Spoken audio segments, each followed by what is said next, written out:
So Dan, why should an organization think about planning using multiple futures?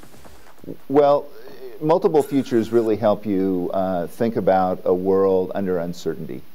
And it's really important because most of the time organizations think that they know, and they have lots of people who are charged with doing strategic planning and being very deterministic about how they go from the tactics of the day, the way that they think about the planning process and executing really becomes a focus. And so they get very, very good at creating short-term plans.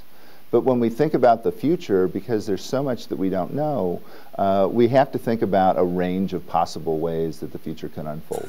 And that's where scenario planning and multiple futures come in, because we start off with uncertainty, things that we don't know that are going to happen. What's the regulatory environment going to be? What's the immigration profile going to look like? And we don't understand those things. What is even pedagogy going to look like? How are books going to be delivered? How are we going to do instruction? Is it going to be the sage on the stage, or is it going to be some kind of co-created thing where the students are helping create the experience in the classroom? We don't know. And so the multiple futures help us stretch our mental models and give us the ability to imagine other futures. If I back up and think about, if you're the person at the lead of a project and saying, what does the future of education look like in 2030? If I'm asked that question and I have a PhD, I feel, and I'm working for the university system, for instance, I feel obligated to think about that in a way that I want to answer your question.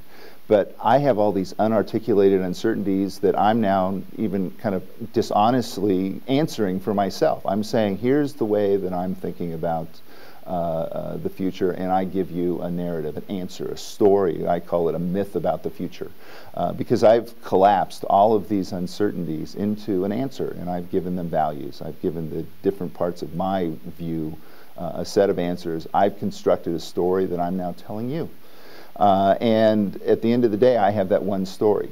And I've never met with you or any of my colleagues to reconcile all of the uncertainties that we have. And so my story may be quite different from your story. And what scenario planning does is create a formal framework where everybody has to articulate their uncertainties ahead of time. They come to a consensus view of what the different possibilities are. Again, as a mental exercise, it's not trying to be exhaustive, but really trying to stretch and give people the perspective and even the permission to explore things that they might not otherwise do if they were just doing the work on their own.